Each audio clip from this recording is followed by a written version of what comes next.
Hi everyone, delonewolf here. Welcome back to another EVE Online video, and today's video is going to be a discussion video because I want to take a look at the latest economic numbers for EVE Online. Those are in-game economic numbers. We're not talking about CCP economics or anything like that.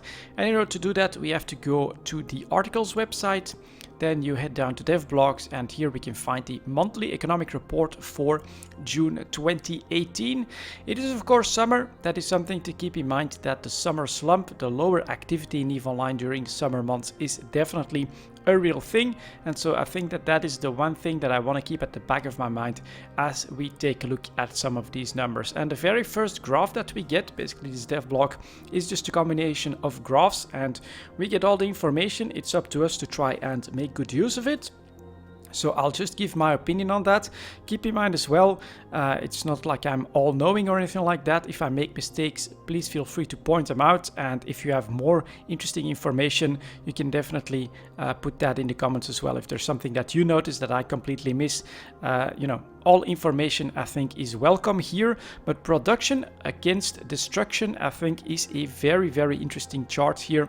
We can see that production is going down in the last couple of months quite severely, although the levels on the entire chart since 2014 is actually still looking okay. We can pretty much see the summer slump, and that decrease actually started in April this year. So is that something that comes back? I think we can see here is May to July serious downtrend, and here if we look for May to July, in fact up to August as well, serious downtrend with the bottom August, September. Same thing here, August, September, the same bottom forming. So this is basically the summer slump. One thing that is a little bit different this year though is that if we look at the last couple of years, production slump, mineral slump, production slump, mineral slump. This year, production down to the lowest point of the year, but mining is actually up in volumes. That is quite an unusual situation, and that is of course very, very bad news for mineral prices, because we're mining too much. We're not even producing anything out of that mining, or that much out of that mining, and as a result we'll get super low prices for minerals. And I think that EVE Talk shows that as well. We cover the minerals every week there, and it's really not all that good. On top of that, for destruction, we also see a decrease in amount destroyed right here, and that again is exactly what I've been talking about in EVE Talk as well.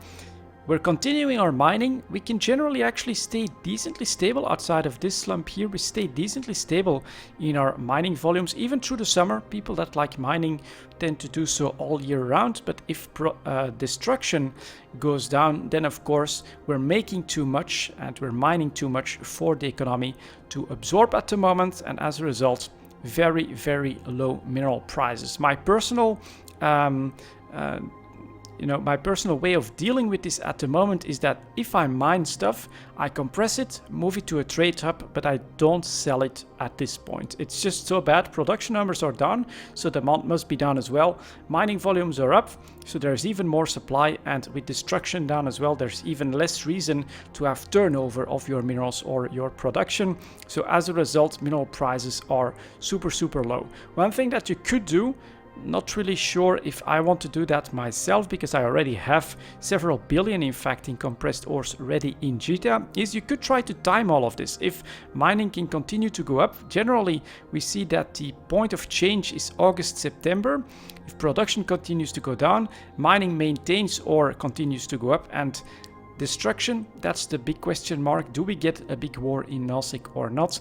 But if all of these remain on the same trend, in August, of course, you might be able to take the gamble on super low mineral prices as an investment. We see here in August that it's the turnaround point. Same thing here in August. You've got a bit of a bottom in mining, a bit of a bottom in production. And after that, towards winter, we tend to be at the high point. So very interesting chart here, full of potential, and this one anomaly basically this year with increased mining volumes is something to keep in mind when you're mining yourself especially. Summary of key economic figures by region. I won't go over every single one of these charts, and I would definitely recommend, if you trade or if you want to know more about the economy, to take a look at all of these. Some of the things that we do note here is that destruction in the forge, which is Jita, is definitely the largest here. That's quite a lot. Production is up there, but it's basically on par with Delve. On trades, though, it's still Cheetah that is winning out by a large margin. So Delve, I would say that's the Imperium. The Forge, that's Cheetah, that's the trade hub. And that's actually quite an impressive bar for production there in Delve. Total destroyed value by region. Again, we can see that the Forge is pretty good there. The Citadel as well. That's Heisek, but lots of fighting, lots of destruction happening there. Total mining value by region is, of course, Delve, head and shoulders above everyone else. We can see that on this chart. I'd say they're mining close to the same as every other region together. It's, you know, probably the charts, it won't be true, but it's a crazy amount that is being mined in the Imperium at the moment. This is, of course, part of the reason why minerals are so low. And perhaps, you know, if the Imperium keeps mining at the same rate that they've always done, and Imperium members that watch Eve Talk often tell me that they don't actively export any of their minerals, then I must say that this increase from mining that keeps up through the summer is probably going to be from Heisek, where the new moon mining activities have, of course, yielded us potential Zytrine and Megasite, which I think will also have increased activity there, even though it is summertime. It's an, you know, never before seen opportunity in Heisek to get a steady supply of those minerals going as well. Those prices have crashed. They are at 1 year low 0.2, but it's not just the Imperium mining that is causing the low prices. Although, of course, I think that even if you don't actively export any of the minerals, you can't completely insulate yourself from the rest of the EVE Online economy, and so there will always be ways and players that find ways to take advantage of the super high production, super high mining value in Delve, which should mean super cheap minerals there, and then take advantage of that and have an impact on other regions, other parts of the game as well, which I think is the one danger that the Imperium has to look out for. On the one hand, this is super impressive. You can imagine all of this mining. Those are all minerals. Potentially, those are all capital ships, super capital ships, huge fleets that they have in reserve. But the one danger that I'm seeing is if they never get to use them, if there's not enough destruction in the game, enough conflict in the game to ever have these come into play, then you're basically creating a massive stockpile of things that become so common in the game that they become virtually worthless. And I think that is the one danger with the current tactic of the Imperium, to by far outmine and outproduce everyone else. If you never use any of that, then how much value will that retain? That is, I think, the big question. It is still super impressive though. Just look at the amount of mining that they're doing compared to everyone else. Next up, we've got the total NPC bounties. Here again, Delve is the winner, the biggest bounty faucet in the game, but you can also see that it's not as one-sided as the mining amounts here. So you've got the bounties for Delve, and I'd say that that's probably on par with the top 3 of the other regions here. So they're definitely mining up a storm and creating ISK as well at the highest rate in the game, but when it comes to the ISK creation, it's a bit more balanced, you could say. And so here there's a bit less risk of them creating so much ISK that it actually devalues everything else. Of course, ISK is also super liquid, you know, always in wallets, never at risk. So it's a little bit harder to try and hoard the production that you've done, which is definitely possible for them to do with mining. But I don't think you can ever really say that, all right, this is our mining, we keep everything within our region, none of it ever moves out, this is our big stockpile that becomes our advantage compared to the rest of the game.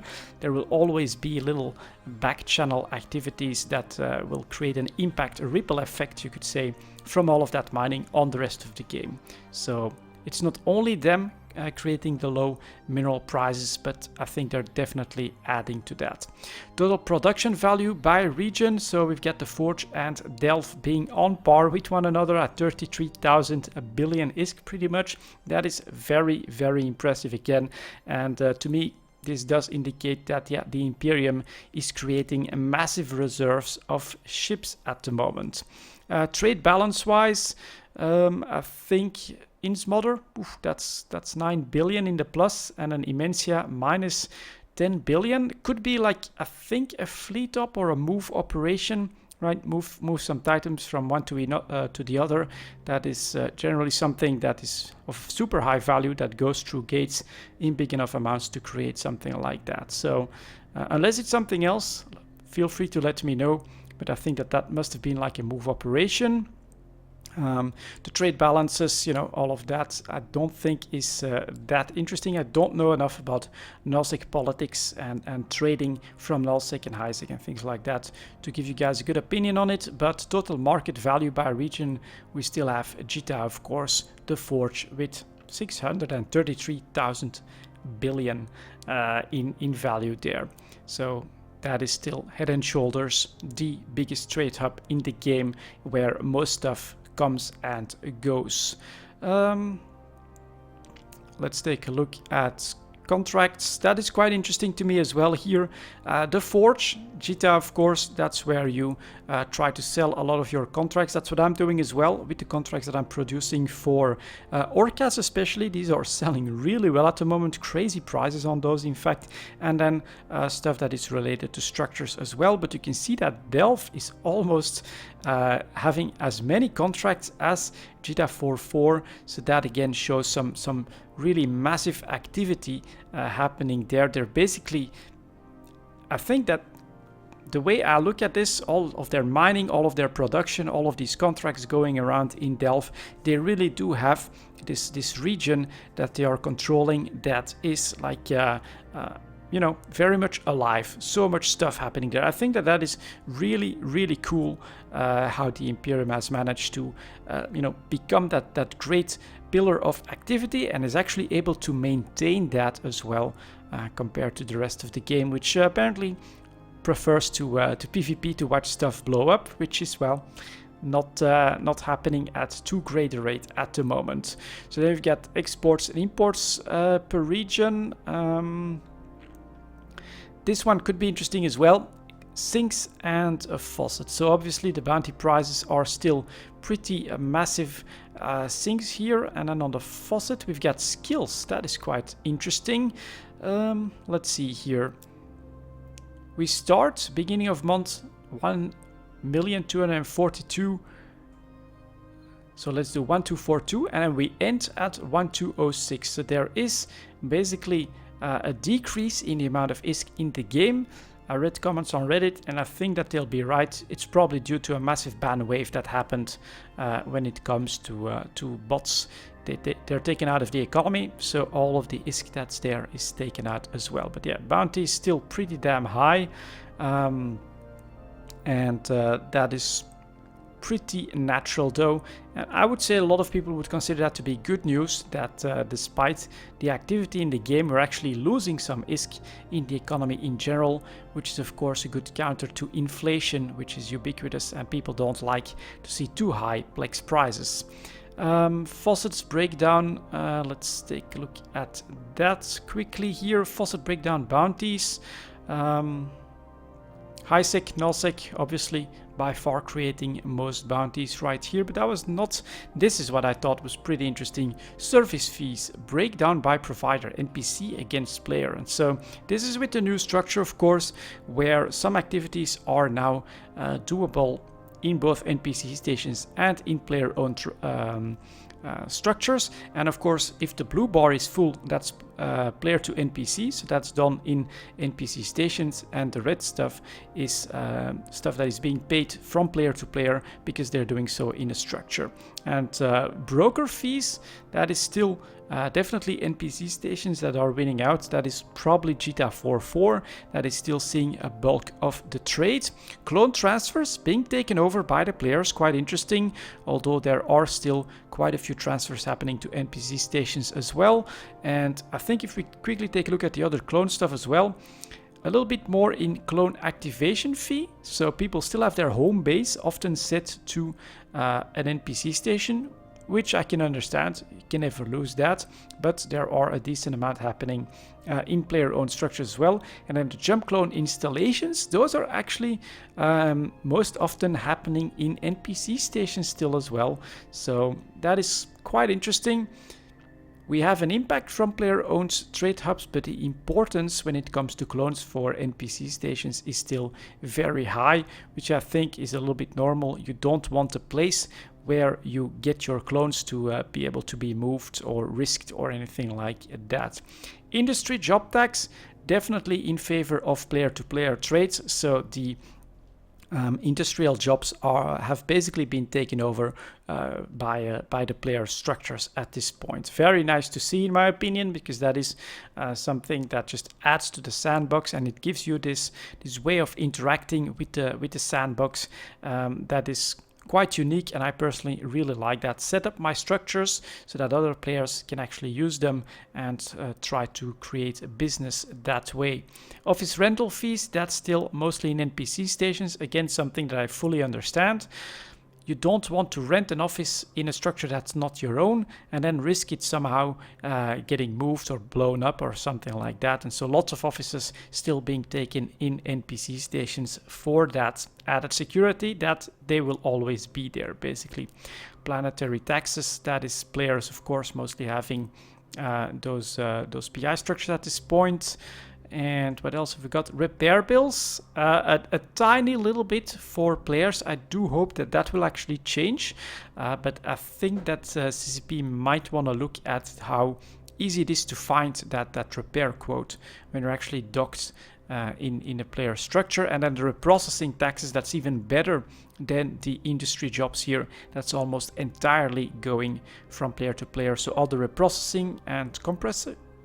I'm not sure if you have to pay taxes for compression, but all of that is basically done in player-owned structures, which again is quite normal. Move your ores in there, then you can do your reprocessing, and then you can immediately move stuff out. So there is no reason to be too afraid of all of a sudden your processing facility being under attack or moved by the owner or something like that, because most of your transactions can be done pretty quickly. You can maintain low stocks inside those player-owned trade hubs, and it's something a little bit different for office rental and for jump clones, apparently. Top 8 sinks and faucets over time. Obviously, bounty prices are doing quite well. And we've got the broker fees that are still doing quite nicely as well, actually up here in the last month. So there is still quite a lot of trading happening, which is quite interesting. Money supply taking a little bit of a dive here at the tail end, but probably due to a ban wave that happened in the game. Velocity of ISK, so this is basically how many times has one ISK, let's take a look, changed hands on average, and that is going down. So lower volatility should indicate less trade, but then we still have these broker fees going up. So it's a little bit weird to see this, but the velocity of ISK is going down. And then the economic indices here, I personally don't really know exactly what is behind all of these numbers, but of course the mineral price index is something that we do understand, and here we can see that exact scenario that we saw early on in the video, where despite the lower production and despite the lower destruction, mining volumes are actually up. That's not good for the price, and so this mineral price index is actually down below the break-even point, I think this is. So we are definitely seeing really, really low prices in minerals at the moment. Will CCP ever intervene in this? That's a big question. I personally don't think that they will ever really change that mechanic, because this does create for very cheap, very affordable Tech 1 chips, for instance. And it's an activity that, you know, people enjoy because it's not too active. It's something that you can do on your spare time at your own leisure, sometimes even for vast amounts of times, like people are doing in the Imperium, really trying to punch out for that economy. But it is definitely an activity that people enjoy, that is a part of the sandbox. I don't see them messing with that part of the game right now. Perhaps creating more markets for those minerals to be used. I'm personally thinking about those smaller structures that they're working on. That is definitely a possibility, of course. And as a result, who knows, perhaps a mineral investment might turn out to be the right choice. We are definitely breaking the norm when it comes to the mineral price index. The rest of the dev blog is basically a decomposition of all those indices. I personally don't fully understand these charts myself, but if you're looking for all of those details, you can take a look at that as well. And then down here we have some regional charts here showing the destroyed value in EVE Online. So again, here around the Citadel, the Forge, you can see that there's lots of destruction going on. And the peak concurrent players, obviously GTA 4.4 is quite noticeable there, but also peak concurrent players in Imensia. Must have been a pretty big fight right there. And the Stargate jumps, I find this one to be very interesting as well, because we are talking, again, that region around low sec, high sec is still full of activity. That is, you know, the beating heart of EVE Online when it comes to activity is definitely still that trade hub, that GTA 4.4 station where so much is happening. But you can also see that Delve is basically creating their own little hub of activity. It's their own little heartbeat that is beating there, and it is far more noticeable than any other parts of the chart there. So the Imperium, I must say, I'm quite impressed by what they are doing with the game here at the moment. And we will see. Nothing stays the same for very long in a sandbox. And as I've also said, when it comes to the Imperium activity and their massive mining amounts, well, I think it's still a double-edged sword as well. While it gives them lots of reserves, if out here at the outskirts of the map you never really get to use them, how much value are you actually creating there? Only the future will tell, and that's what's so awesome about EVE Online. It is the one true sandbox in gaming. Thank you very much for watching, guys. I'll see you all next time.